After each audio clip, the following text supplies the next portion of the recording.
Prong prong prong prong. জান কি করো?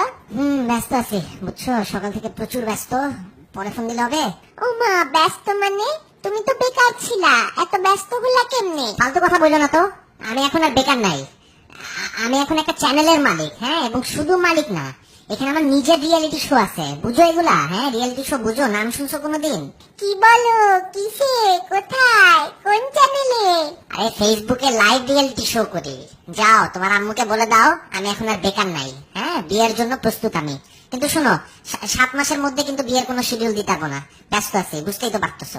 মানে কিসের রিয়েলিটি শো? বুঝলাম না তো। আরে বাবা, এই যে যেমন একটু আগে মনে করো পেঁয়াজ কাটলাম, হ্যাঁ, পেঁয়াজ কাটার মধ্যে একটা আর্ট আছে না, তো ওইটা লাইভ ফেসবুকে দেখাইলাম। হ্যাঁ, তুমি যাও ফেসবুকে আমার ঢুকো, তুমিও দেখো, তোমার আম্মুকেও বলো দেখতে।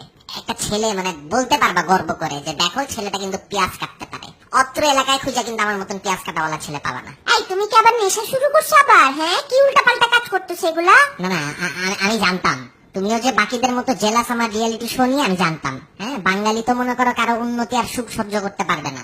শুধু পেঁয়াজ কাটার লাইভ না, কিন্তু আস্তে আস্তে আরো মনে করো আরো ডিটেলসে যাবো। মানে কি? আরে বাবা, মনে করো যেমনি পেঁয়াজ কাটার লাইভ দেখালাম, হ্যাঁ, এইভাবে ভাঙ্গা রাস্তায় সকালে হাঁটাহাঁটি করতেছিলাম, ওইটার একটা লাইভ দেখালাম। তারপর ধরো এই যে একটু আগে 1 গ্লাস দুধ খাইলাম, ওইটার লাইভ দেখাইলাম। আর মাছের কাটা বেছে বেছে খাইতে পারি, এটাও দেখাইলাম। ও, কই মাছ কিন্তু, অন্য কোনো মাছ না।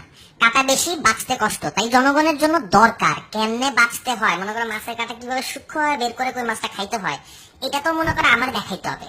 আমি তো এখন একটা নর্মাল মানুষ, আমি কিন্তু সেলিব্রিটি। অসুস্থ হয়ে গেলেন নাকি তুমি?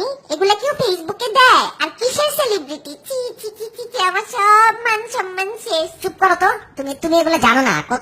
কত মানুষ যেগুলা লাইক করে, মানুষ আমাকে লাইভ কোয়েশ্চেনও করে। তুমি দেখছো একবার একটা ভিডিও গিয়ে দেখো না, আমার কাছে জানতে চায়। আর আস্তে আস্তে তো মনে করো আরো গভীর রিয়ালিটিতে যাবো। গভীর মানে? এই ধরো বাথরুমে ঢুকলাম, গোসল করব, কিভাবে সাবান দিতে হয়, হ্যাঁ, কিভাবে শ্যাম্পু করতে হয়, আরো আছে।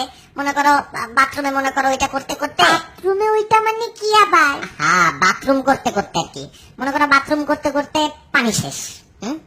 পানি শেষ, তখন মনে করো কি করবা? এই দেখো, এই যে কি করব, এটা কিন্তু তোমার মনে প্রশ্ন জাগছে না? তো এটা জানতে হইলে লাইভ আসতে হবে আমার চ্যানেল দেখতে হবে, সাথে থাকুন, আমার পাশে থাকুন, অন্যদেরকে উৎসাহিত করুন এবং প্রতিদিনের জীবনের বাস্তবতার ধারণা দিন। আমার মা বলছিল তোমার মানসিক সমস্যা আছে। 4টা বছর আমার লাইফটা নষ্ট করছি তোমার সাথে। যাও তো, ফালতু প্যাচাল পাইরো না। আমার এখন লাইভে যেতে হবে, মানুষ রিকোয়েস্ট করতেছে সকাল থেকে। তুমি তো জানো না আমি কত ব্যস্ত। আর এখন আমি শুধু তোমার না, আমি কিন্তু একটা প্রপার্টি হয়ে গেছি জনগণের। তো জনগণকে আমার কিছু দিতে হবে, দেশের জন্য আমার কাজ করতে হবে, এইভাবে রিয়েলিটি শো করতে হবে। একটু পরেই গোসল করবো, পারলে লাইভে দেখে নিই। তোর বান্দি ফুয়া খবিসের ঘরে খবিস।